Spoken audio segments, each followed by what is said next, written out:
Hello my beautiful family, कैसे हो आप सब लोग। आई होप आप ठीक होंगे, स्वस्थ होंगे और आप अपनी लाइफ में बहुत ही ज़्यादा खुश होंगे। अगर आप पहली बार मेरे चैनल पर आए हो तो मैं बताती हूँ law of attraction, manifestation and spirituality के बारे में।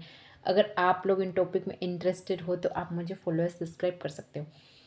अ, कई बार आपने बहुत सी जगह सुना होगा कि जो हमारे नसीब में है वो हमें कहीं से भी और कहीं से भी हमारी छप्पर फाड़ के आ जाता है। जो हमारे नसीब में नहीं है वो हमारे पास हम किसी का छीन ले उसके बावजूद भी हमारे हाथ से चला जाता है। तो क्यों हम हर किसी से छीनने की कोशिश करते हैं, क्यों हम हर किसी की दूसरे की चीज़ को अपना बनाने की कोशिश करते हैं? क्योंकि हम सबको पता है, हम अनजान नहीं है, हम सबको कहीं ना कहीं पता है कि जो नसीब होता है नसीब हमारे नसीब में होता है वो अपने आप चल के आ जाता है। और भगवान हमें उंगली पकड़ कर ले जाते हैं कि चल तू ये कर और तू इसमें मेहनत कर तो तुझे बहुत ज़्यादा सक्सेस मिलेगी। और जब हमारा कभी बुरा होना होता है तो भगवान हमें ऐसी बुद्धि दे देता है कि हमारा और ज़्यादा बुरा हो जाता है। फिर हम सोचते हैं कि यार मैंने ऐसा कैसे कर दिया, मैं तो इतना अच्छा सोचती हूँ, मेरा मन तो इतना अच्छा है, मैं लोगों के प्रति ऐसा नहीं करती हूँ, मेरे से ऐसी गलती कैसे हो गई। तो वो सब भगवान ही हमें करवाते। अब आप बोलोगे भगवान ही करवाते तो भगवान बुरा क्यों करते, अच्छा क्यों नहीं करते? वो क्या है ना कि हमने हमारे कर्म जो है, हम कर्मों का ध्यान नहीं रखते हैं, हमसे गलत कर्म भी बन जाते हैं, इसलिए भगवान हमसे बुरा करवा लेते हैं और हमारी बुद्धि ऐसी कर देते हैं। ये बात तो हो गई। आज आपको इस टॉपिक पे एक कहानी सुनाती हूँ। मैं कल विनीता पांडे का पॉडकास्ट देख रही थी, आप भी देखना। एम जे मुकेश जैन करके पॉडकास्ट है वो।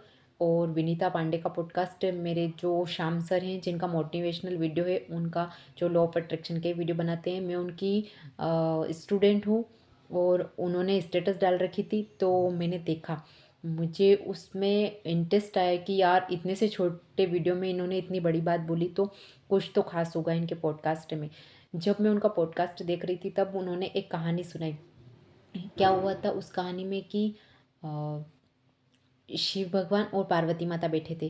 तो शिव भगवान तो आपको पता ही, ये ऐसे कपड़ों में रहते हैं, उनको हम मंदिर पे जाते हैं, धतूरा बेलपत्र वगैरह ऐसी चीज़ें चढ़ाते हैं। और आपको पता ही ये वो ऐसे कैलाश पर्वत पर बैठे रहते हैं, ना उनका कोई घर है, ना उनके अच्छे बैठने सोने की कुछ जगह, बस उनका वही स्थान है, वहीं रहना, वहीं सोना, वहीं खाना, वहीं पीना। और जब पार्वती माता ने बोला कि भगवान जी आप कुछ भी कर लो, मुझे तो एक घर चाहिए चाहिए सोने का। तो शंकर भगवान ने बोला कि आपके नसीब में नहीं है घर। तो उन्होंने बोला क्यों नहीं है मेरे नसीब में, आप मुझे सोने का मतलब आप मुझे घर बना के दो कैसे भी करके। तो भगवान जी ने क्या किया कि सोने का महल बना दिया। अब सोने का महल बना दिया तो जैसे हम हमारे घर का उद्घाटन कराते हैं वैसे ही उन्होंने उद्घाटन के लिए मतलब उन्होंने हवन यज्ञ कुछ करवाया। तो जब रावण उस समय में रावण पंडित था। रावण ही कोई ऐसा बुरा नहीं था, वो अच्छा था, लेकिन वो ऐसा है उसकी जो जन्म है वो राक्षस में हुआ था तो वह उनके वही काम थे। तो वो पंडित था। तो जब वो पंडित था तो उसको बुलाया घर के यज्ञ हवन के लिए। तो वो आया तो उसने यज्ञ हवन किया और सब कुछ किया। तो उसने भगवान ने बोला अब इसको दान दक्षिणा देनी पड़ेगी, जैसे हमारे घर पंडित आते हैं तो हम देते हैं ना 1000 2000 5000 10,000 जितने भी चाहिए होते हैं उनको देते हैं। तो उन्होंने बोला कि दक्षिणा में क्या चाहिए आपको। तो रावण ने बोला मुझे जो ये आपने सोने का महल बनाया ना ये दे दो मेरे को। तो अब शंकर भगवान तो भोलेनाथ भोले हैं और उनको पता है कि अब इसने हमारा काम किया है तो जिसने जो मांगा है उसको देना ज़रूरी भी है। पहले के ज़माने में ऐसा होता था, आजकल कैसा नहीं। अरे ऐसे कैसे, आपने जिस घर की पूजा की वही घर आप मांग रहे हो, आपका दिमाग तो नहीं खराब हो गया? ये घर हमारा है, हमने हमारी मेहनत से बना, ऐसा तो था नहीं पहले। तो भगवान ने बोला कि ठीक है तथास्तु।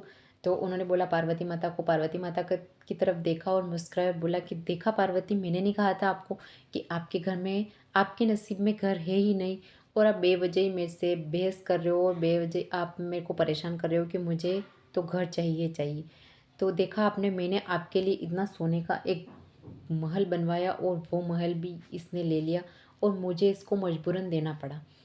तो तब पार्वती माता को पता चला कि जो नसीब में है वो अपने आप चल के आता है और जो नहीं है वो हम ज़बरदस्ती लेते तो वो आके भी चला जाता है। तो वैसे ही तो हमारे साथ होता है, हम किसी से ज़बरदस्ती छीनना चाहते हैं। जैसे हमारे घर का इधर हिस्सा थोड़ा सा है और इधर हिस्सा थोड़ा सा है। मान लो हमारी एक दीवार थोड़ी सी उधर आ रही है, घर की घर बना रहे हो उस टाइम, तो हम सामने वाले से झगड़ा, रिपोर्ट, कोर्ट, केस सब कुछ करवा लेते हैं सिर्फ इतनी सी जगह के लिए। तो आप क्यों नहीं समझते कि आप जिसके लिए लड़ रहे हो, अगर आपने मान लो उसने लड़ाई कर भी ली हो तो आप उसको दे भी देते हो, आप थोड़ी सी दीवार इधर भी ले लेते हो, या फिर आपका थोड़ा सा खेत है इधर भी ले लेते हो, या फिर आपके घर में भी झगड़े हो रहे हो थोड़ा सा इधर भी ले लेते हो, कम भी ले लेते हो, तो आपको भगवान इतना देगा जितना आपने सोचा नहीं होगा। और ये बात रियल है, चाहे आप एक्सपीरियंस करके देख लो, साल 2 साल 5 साल 10 साल 15 20 25 जितने भी होंगे आपके, उसके बाद आपको एक ऐसा फेज़ आएगा जिसमें आपको इतना मिलेगा कि आपने कभी सोचा नहीं होगा।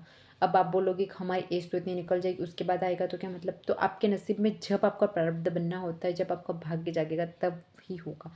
इवन आपके अभी जितना ज़्यादा आपको पेन लिखा हुआ है वो आपके साथ होगा। तो इसीलिए बोलती हूँ कि आप भगवान का नाम लिया करो तो आपको पेन भी पेन नहीं लगेगा, आपको लगेगा ये तो मेरा पूरा कर्म है यार। ओके, आपको मेरे वीडियो से बहुत ज़्यादा सीखने को मिला होगा, और मिला है तो मुझे मोटिवेट करने के लिए मुझे कमेंट सेक्शन में ज़रूर बताएं। Okay everyone, thank you and Radhe Radhe.